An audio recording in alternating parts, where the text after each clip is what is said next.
Man, hello Bucks. It is Talking Buccaneers with me, Fumane, and yeah, I'm just gonna do a Talking Buccaneers episode outside, just walking.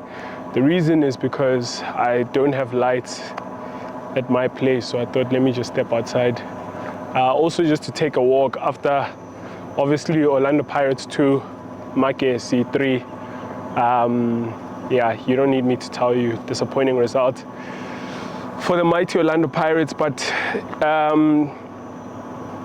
the comforting thing about a few comforting things. The first one is that this is not the competition for Orlando Pirates, and Orlando Pirates fans know what I'm talking about. This is not their competition. But also it's because you've seen this kind of thing before. You've seen it in competitions like these where Magesi from nowhere, just from literally nowhere, he scored 3 goals against you in the first half. Yeah, a few takeaways that I want to talk about, a few key points that I want to touch on, but it's one of those where I don't know whether to be positive or to be negative. I obviously can be negative that, you know, such a stinker of a performance, obviously, especially in the first half.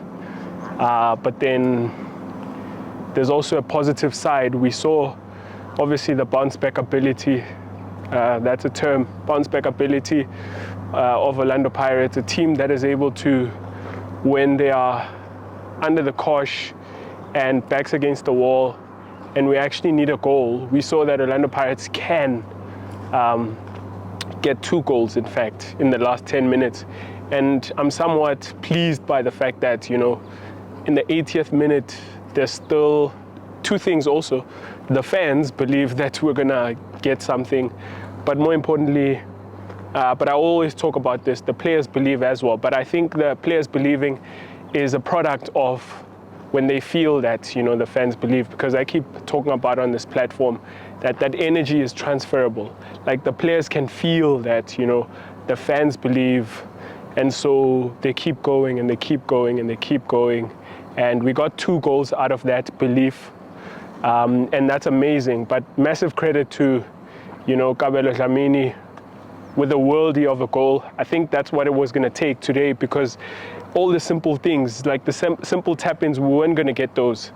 Hit the bar from like 6 yards out, and I mean, you saw it, all the other ones that we missed that should have been simple tap-ins on another day. But a few takeaways, a few key points that I want to touch on without sort of going on forever. I'm going to keep this one very short because it is awkward to hold this camera like this out here. It's not usual.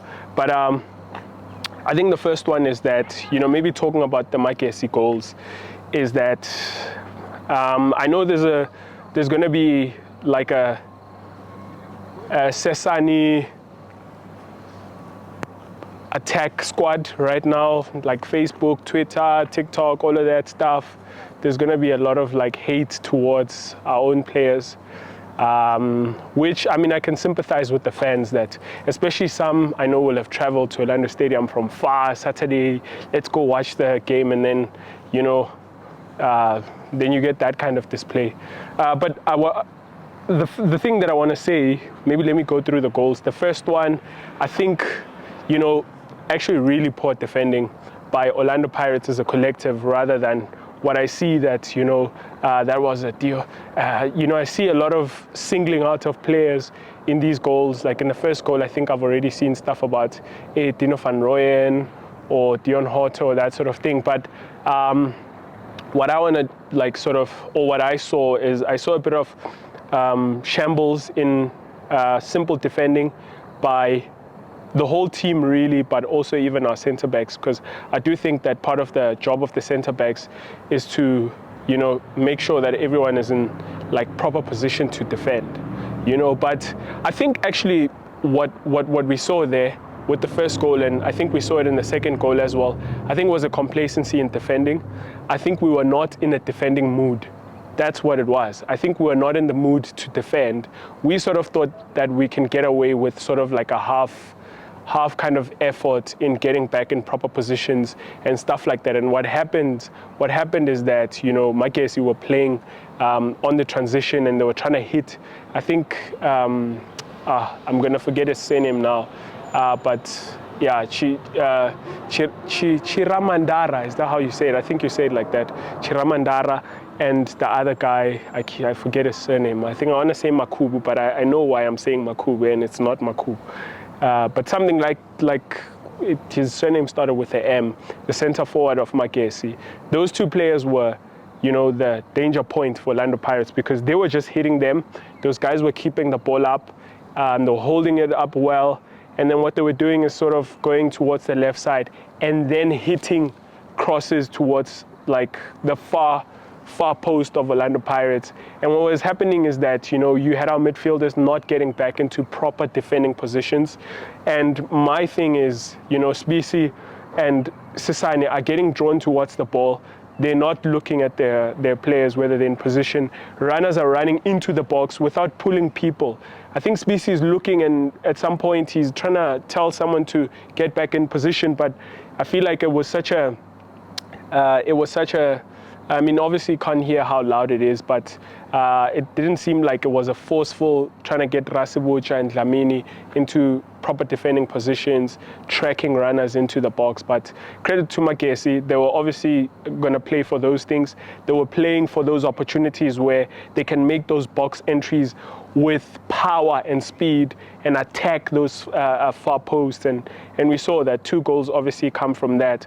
I do obviously blame Sisane for the third goal particularly, because I think the first and the second were similar in that regard, so I don't want to waste time and describe the second one. But you know, the third goal for Magesi was one where, again, it was, you know, a counter-attack for them. It was a transition moment, an offensive transition, and what happens is, you know, as these players are sort of needing to get back into proper defending shape again, I feel like Sisane lazily throws a leg. Also very lazily defending, he leaves a leg dangling sort of mid-air in the box, which I think for professional players, these are sort of 101 things. Like in the box, you don't defend in the box like you would outside. In the box, you are careful because of penalties. And I'm not bashing Sisane, I'm just saying that there was a moment of that. I think that was the one mistake which I think he made. Obviously, you know, he scored the own goal, but I sympathize with him because that ball is hit with power and it sort of bounces as he's trying to clear it, and it's so hard to get your feet into like position to clear the ball when it's hit that powerful.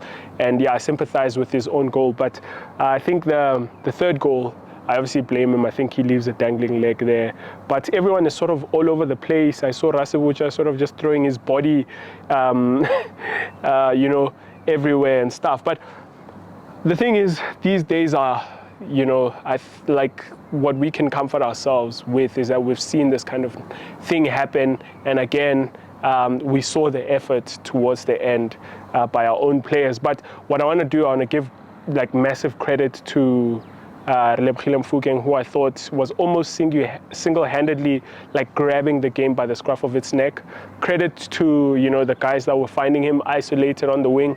And I've heard a lot of people talking about that, you know, Mofokeng should be a 10, he should play as a 10. And I feel like sometimes we do get, you know, like, we are sometimes just over the top with some of this analysis that we make, and I'm part of the problem because I have a YouTube channel and I analyze these things. But I do feel like that sometimes we just get overly enthusiastic with you know, our own brilliance with these things. But maybe, yeah, some people are right in saying you should play as a 10. I'm definitely not those people. I think there's a lot of space for him on the left wing, but I also think that the reason we see him playing the world as well as he is playing is because he's making the sort of inside-in kind of movement, and sometimes he's just going out and taking a defender on, and I feel like you kill that aspect of his game, which we saw, today he did with brilliance, he did to aplomb.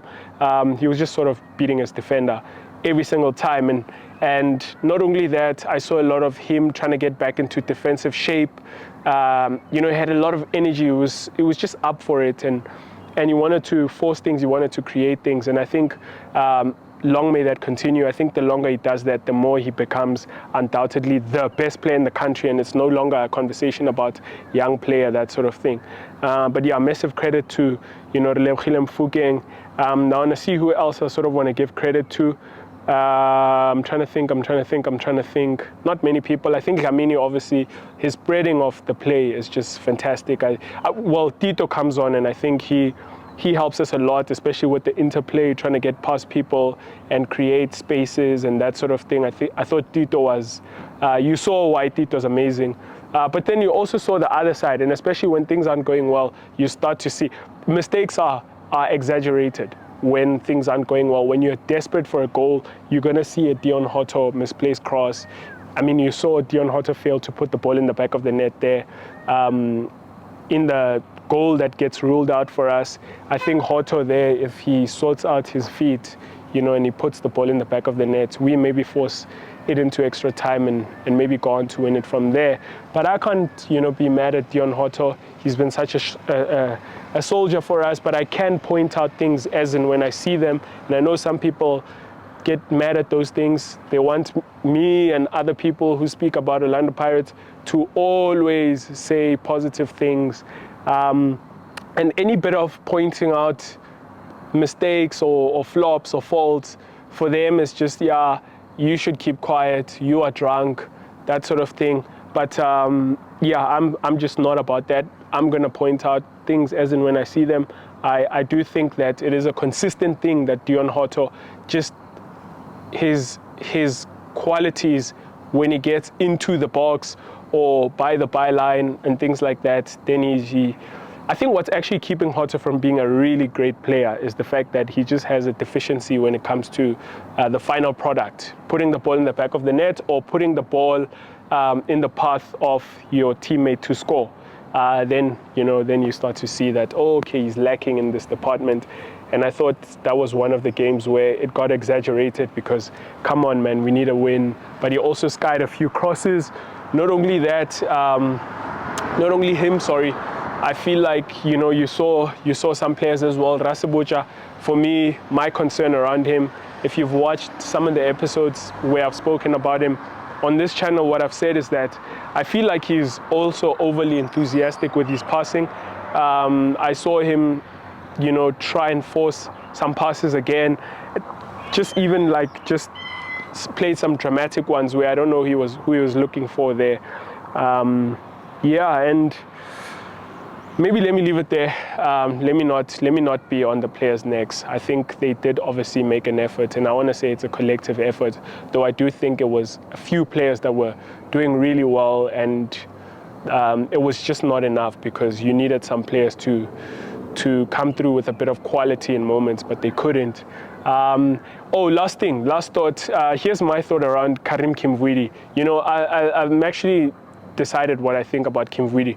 What I think about Kimvwidi is that I think he's a really talented guy with a high ceiling, but the problem is that football has a side which requires that you are developed well and you understand tactically what your role is, what your duty is. You have to understand what you have to do in relation with 11 other players. So my problem with Kimvwidi today, playing as a number 10, is I thought he was poor at his positioning. I think that's what Kimvwidi's problem is. I think out of possession he's just really below average.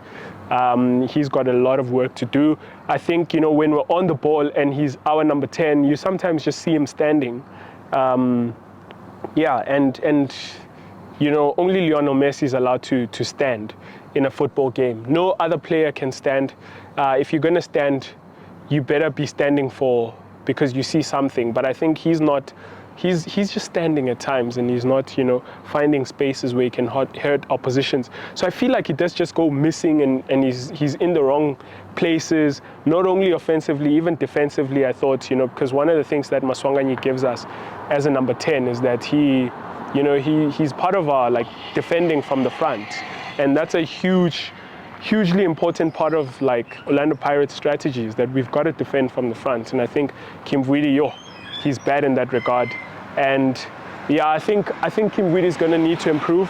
Part of why the first half was so terrible from Orlando Pirates is because I thought that we had no one to find in between the lines, in behind people, where we didn't have a threat in that regard. But let me leave it. I'm just rambling now. I can feel myself rambling. It's getting a bit dark as well. But yeah, up the mighty Bucks. We lost this one, but we're going to be back. Up the mighty Bucks. Cheers.